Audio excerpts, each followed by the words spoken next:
Hello everyone, so welcome back to my channel.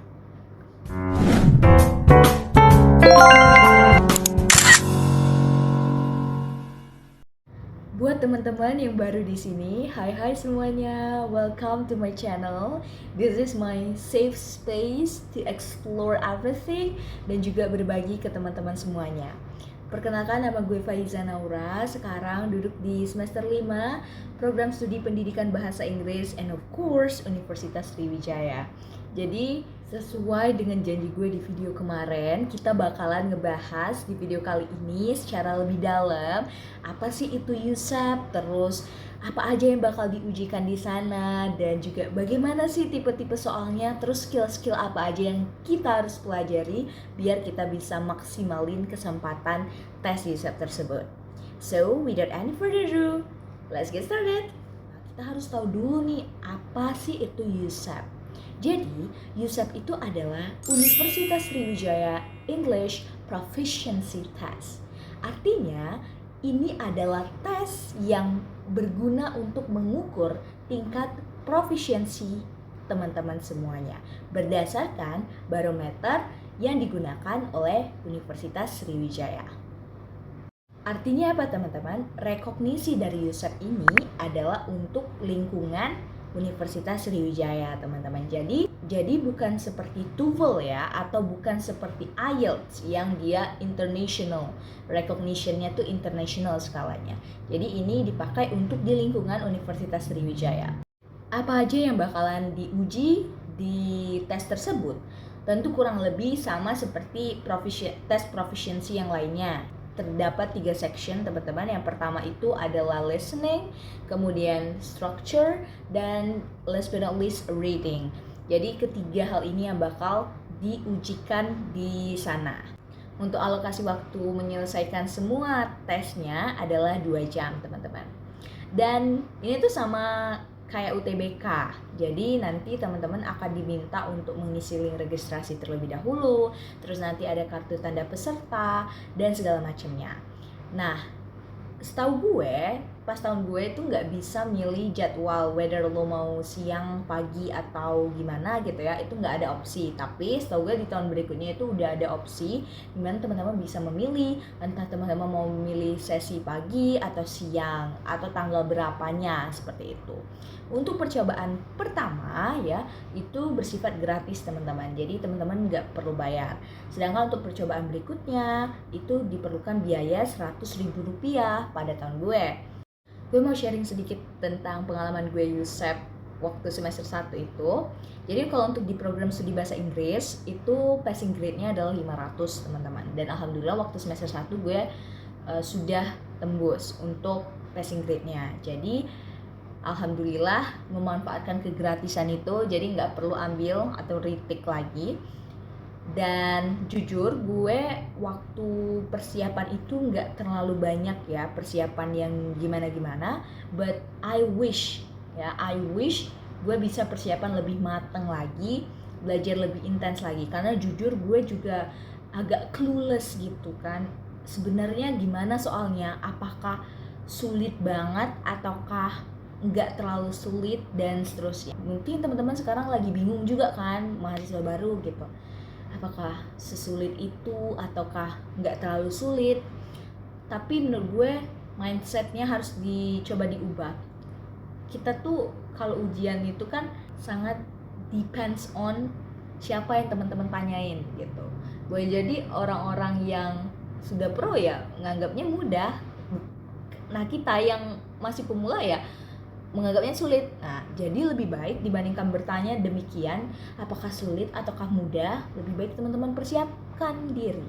Ambil kertasnya sekarang, belajar, dan catat apa yang teman-teman bisa ambil dari video kali ini. Tapi I just want to say buat teman-teman ya, jangan terlalu dibawa berat gitu, dibawa kayak tekanan banget. Ya, inget juga dulu teman-teman juga udah pernah UTBK, udah pernah tes mandiri, udah pernah ngelewatin ujian sekolah, udah pernah ngelewatin UN, ya kurang lebih lah rasanya tuh sama kayak gitu. Jadi you already did that, jadi nggak usah terlalu diambil pusing, dibawa serius gitu kan, sampai get nauseous for you gitu, sampai pusing kepala dan segala macamnya gitu. Jadi no worries. Kalau ditanya apakah dia itu mirip kayak TOEFL atau IELTS, jawabannya iya teman-teman. Kurang lebih soalnya itu adalah semacam dengan TOEFL atau IELTS. Tapi tentu berbeda ya teman-teman, mulai dari purpose-nya aja berbeda, harganya juga berbeda, terus juga masanya kan kita bisa gunain itu tuh sampai kapanpun ya. Kalau di TOEFL itu kan, kalau di TOEFL kan dia ada masa expirednya 2 tahun. Kalau di USEP nggak ada. Jadi teman-teman bebas mau ngambil entah di semester awal, atau teman-teman mungkin merasa nggak apa-apa deh bayar, yang penting aku persiapkan diri dulu. Ya berarti nggak apa-apa di semester berikutnya teman-teman ambil dan berbayar seperti itu. So teman-teman, berdasarkan penjelasan gue tadi, kira-kira udah dapet ya gambaran apa sih itu USEP, terus gimana sih USEP itu, dan lain sebagainya. So untuk video kali ini kita bakal ngebahas perihal structure terlebih dahulu, dan gue bakal ngebahas 2 skill untuk structure-nya. Kita bakal ngerjain soal dan juga bakalan ada pembahasan. So teman-teman udah pada excited? Let's get started. Oke teman-teman, juga gue mau ngingetin ke teman-teman semuanya, kalau misalnya teman-teman memang dari dasar banget ya belum mengerti apa itu verb, terus apa aja tipe-tipe verb dan seterusnya, biar teman-teman bisa keep it up sama penjelasan gue berikutnya, teman-teman boleh cek video yang gue ngebahas tentang part of speech biar lebih jelas dan lebih fundamental. Gue bakalan taruh linknya di description box. Okay. Be sure the sentence has a subject and also a verb. Ya, ini adalah kewajiban yang wajib banget. Gitu. Jadi kita bisa analisis dari sini contoh soalnya ya. Engineers blank blank blank in the new space program. Di sini ada kata engineers ya. Jadi engineers ini adalah si subjeknya. Apa aja itu subjek, apa aja itu verb, teman-teman boleh lihat di part of speech video yang udah gue buat sebelumnya. Nah, terus berarti yang kurang apa nih kalau subjek udah ada? Kita lihat lagi, blank blank blank in the new space program. Kira-kira ada nggak di sini yang mengindikasikan dia verb? Nggak ada ya, berarti yang kurang adalah si verbnya. Nah, kita harus cari dari pilihan A, B, C, D ini yang mana yang verb, ada verbnya. Verb itu banyak ya teman-teman. Salah satunya bisa auxiliary verb kayak are, is, am, was, were, yang kayak gitu. Kira-kira mana yang paling sesuai dan paling mungkin? Jawabannya adalah si B, are needed, right? Karena di sini ada are-nya. Jadi teman-teman screening cepat di antara 4 ini, karena kita tahu dia butuh yang namanya si verb, maka kita cari yang menjadi verbnya, which means it is are needed. Dan juga teman-teman perlu diingat bahwasanya dia tidak boleh ada yang namanya double verb atau double subject di kalimat yang sederhana. Jadi teman-teman bear in mind dia hanya perlu one subject and one verb only. Oke, sekarang kita bakal ngelanjutin tentang exercise-nya. Kita bakalan ngerjain exercise 1. Jadi dia diminta untuk menentukan ya, teman-teman di sini apakah dia correct atau incorrect mengenai kalimatnya. Seperti itu. Kita mulai dari yang nomor 3. A job on the day shift or the night shift at the plant available. Kira-kira kita indikasikan dulu. Tadi kan kita udah bahas nih, harus ada subjek, harus ada verb. Kita deteksi dulu teman-teman. Kita jadi detektif terlebih dahulu. Kira-kira di kalimat nomor 3 ini subjeknya yang mana ya? A job. Ya, ini dia subjeknya. Sekarang kita cari verb. Verb mana ya? On the day shift or the night shift at the plant available. Ini ada available. Tapi kok agak bingung ya, kok agak nggak nyambung gitu kan. Di sini ada available, tapi di depannya malah at the plant. Dia jadi kayak semacam keterangan gitu ya. Keterangan ya teman-teman maksudnya. Ini jadi kayak semacam adverb. Gue tulis adverb. Nih ya, bagus sekali tulisannya ya. Tapi yang jadi pertanyaannya, di manakah si verbnya? Nggak ada, verbnya nggak ada di sini. The day shift or night shift ini nggak ada sama sekali indikasi bahwa dia tuh verb gitu kan. Jadi ini incorrect karena dia nggak ada verbnya seperti itu. Oke, kita lanjut ke nomor 4. The new computer program has provides a variety of helpful application. Kita cari mana subjeknya? Ini subjeknya, teman-teman. Kemudian kita cari lagi apa? Verbnya. Di mana ya verbnya? Oh, ini ada verbnya nih. Ini verbnya, auxiliary verbnya ada has. Tapi setelah has kok malah provides ya? Provides kan juga verb. Ya.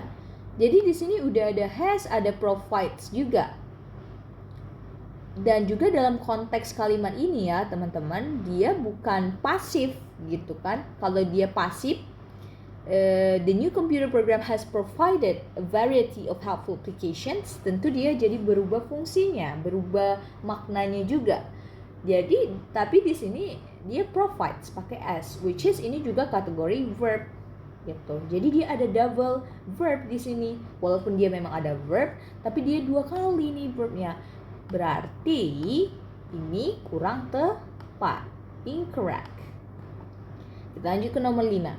The box can be opened only with a special screwdriver. The box, ini subject of course, can. Ini ada can nih, can be opened. Nah ini benar teman-teman, karena dia ada can ini adalah modal verb. Dia ada verbnya dan juga ini dalam bentuk pasif ya, bisa dibuka dengan screwdriver yang spesial gitu kan. Jadi dia ada subjek, ada juga verb, berarti dia benar, correct. Kita bisa lihat di sini bareng-bareng ya, teman-teman. The assigned text for history class, it contains more than 20 chapters. The assigned text ini adalah si subjeknya. It contains, waduh, ada it. It kan juga subjek nih. Contains-nya ada, benar. Dia sesuai ya, dia pakai s karena si assigned text ini kan yang dalam konteks ini yang dibicarakan, dia singular, which means it requires s, right? It contains, ini verbnya. Tapi sayangnya dia adalah double subjeknya, 2 kali tuh subjeknya. Udah ada assigned text, ada juga si it-nya. Padahal it itu nggak diperlukan, jadi bisa diomit gitu ya, bisa dihapus, which means salah. Berarti ini incorrect. Kita lanjut ke yang berikutnya. The papers in the waste basket should be emptied into the trash can outside. The papers, ini adalah si subjek. In the waste basket adalah ke ininya, modifiernya, right? Ini ada modifiernya. In the waste basket should be, should. Remember, should. Ini termasuk dari modal verb. Ya, modal verb. Should be emptied, harus dikosongkan. Benar nih ya, dalam konteks ini dia benar. Pakai ed ya, dia bukan berarti dia verb baru, tapi dia artinya dia pasif. Into the trash can. Lah, ini ada can lagi nih, 2 kali. Kira-kira gimana ya? Bukan ya teman-teman, dalam konteks ini can di sini bukan berarti bisa. Ya, bukan berarti bisa, tapi maksudnya adalah si can-nya ini artinya tong sampah gitu. A trash can outside. Seperti itu. Berarti ini udah benar ya teman-teman, berarti ini correct. Jangan tertipu dengan kata can, walaupun can juga si verbnya itu. Kemudian yang berikutnya, departure before dawn on a boat in the middle of the harbor. Departure nih subject. Before dawn on a boat in the middle. Ini apa nih kira-kira menurut teman-teman, benar nggak yang nomor 8? Dia udah ada subjeknya, tapi kita analisis dulu. Apa ya kira-kira yang kurang? Verbnya nggak ada ya teman-teman, verbnya nggak ada nih. Dia langsung aja ke keterangan nih, keterangan adverb ya teman-teman. Adverb. Nggak ada yang namanya si verbnya. Itu dia incorrect. Nomor 9. Yesterday found an interesting article on pollution. Yesterday langsung adverb lagi. Ini verbnya. Dia bentuk kedua dari si find kan. Tapi dia nggak ada subjek. Of course ini salah. Incorrect. Berikutnya nomor 10. The new machine is processes 50% more than the previous machine. Kira-kira benar atau salah teman-teman? Yuk teman-teman komen-komen dulu. Nomor 10 itu correct or incorrect? Ayo komen dulu sebelum gue bahas. Oke. Nah untuk nomor 10 ini teman-teman, kita lihat ya. The new machine, ada nggak subjeknya nih? Ada. Is processes, ini ada verb. Lah kok ini ada processes lagi? Seharusnya kalau dia setelah to be ya, setelah to be itu harusnya verb ing. Kalau misalnya dia menjelaskan dia sedang berlangsung gitu kan ya. Jadi seharusnya dia processing bukan processes. Karena kalau dia processes, dia salah dan mengindikasikan punya dua verb padahal hanya butuh satu untuk kalimat ini. Maka dari itu dia incorrect ya. Ke skill yang kedua, be careful of objects of preposition. Jadi hati-hati dengan object of preposition karena mostly itu bakalan nge-trap teman-teman. Nge-trap kita gitu kan ya. Jadi untuk yang kedua adalah kita lihat dulu di sini an object of preposition. Preposition is a noun, pronoun, gerund. Gerund ini yang ada verb ing-nya, noun itu kata benda, pronoun itu kata ganti ya, misalnya her gitu atau him yang kayak gitu. Jadi dia kata ganti dari nounnya. Kemudian ada noun clause that comes after a preposition such as and, at, of, by, behind dan seterusnya. Jadi dia yang datang setelah preposisi gitu. Preposisi itu ada after gitu kan ya, ada by, terus ada behind gitu-gitu. Jadi ini tuh namanya preposisi. Objek dari preposisinya itu datang setelahnya. Misalnya after his exams. Nah, berarti si exams-nya ini adalah objeknya dari si preposisinya tadi. Preposisi after dari afternya, terus juga by both. Berarti yang jadi preposisi adalah by-nya dan objeknya adalah si both-nya. Seperti itu ya teman-teman. Oke, kita lanjut ke exercise yang kedua. So, di exercise kedua ini kita juga minta untuk nentuin correct dan juga incorrect. Ya, untuk keterangan ini teman-teman bisa coba sendiri ya di rumah. Kita fokus ke correct and incorrect-nya. At the neighborhood flower shop, flowers in quantities of a dozen or half dozen can be delivered for free. At the neighborhood, waduh bentar, kita hapus sebentar. Oke. Nih, at the neighborhood flower shop. Ini berarti adalah preposisinya ya. At the neighborhood flower shop ini, at the neighborhood flower shop ini object of preposition. Kemudian flowers ini adalah si subject ya. In quantities ini keterangannya atau modifiernya ya. Ini modifier can. Nah, ini can ini verb. Berarti dia sudah lengkap ya, sudah membentuk struktur kalimat, berarti dia adalah benar. Kemudian kita lanjut ke yang nomor 4. The progressive reading methods at the school are given credit for improved test score. The progressive reading methods. The progressive at the school ini adalah object of preposition ya. Object of preposition. The progressive reading methods. Ini adalah subjek. Are given. Ini adalah verbnya. Berarti dia sudah lengkap ya. Dia correct. Oke. Ya teman-teman. Oke, kita lanjut ke nomor berikutnya, which is nomor 5. Di sini ada, for the last 3 years at various hospital in the country has been practicing medicine. Di sini dia for the last 3 years ini at the various hospitals. Dia ini semua ya teman-teman. Semuanya di sini adalah bermacam-macam ya.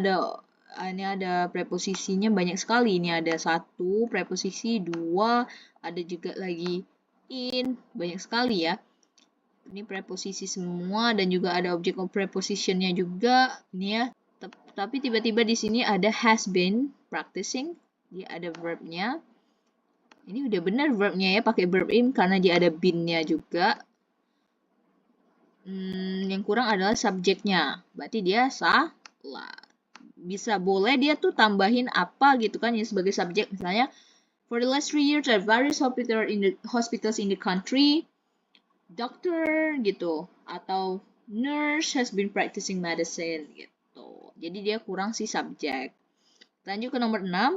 In the past, career in politics was not considered acceptable in some circles. Oke, jadi in the past itu adalah adverb of time-nya ya, keterangan waktunya. Terus career itu adalah subjeknya, terus di sana ada was not, right?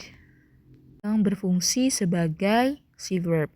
Jadi yang menjadi subjek kita itu adalah career-nya. Ini memang agak kurang tanda koma ya teman-teman ya, setelah kata pas itu seharusnya ada koma gitu. Nah, politicsnya itu bukan berarti dia jamak ya teman-teman, tapi harus pakai S karena itu adalah ilmu politik seperti itu. At the building site, the carpenters with the most experience were given the most intricate work. At the building site, the carpenters with the most experience were given the most intricate work. At the building site. Ini dia preposisi, object of preposition ya. Kita bilang aja preposition. The carpenters, ya, tukang kayu, itu sebagai subjek, with the most experience berarti dia keterangannya ya. Dia menerangkan si subjeknya ini. Were given the most, ini were given, dia verbnya. Ya, ini menandakan bahwa dia adalah past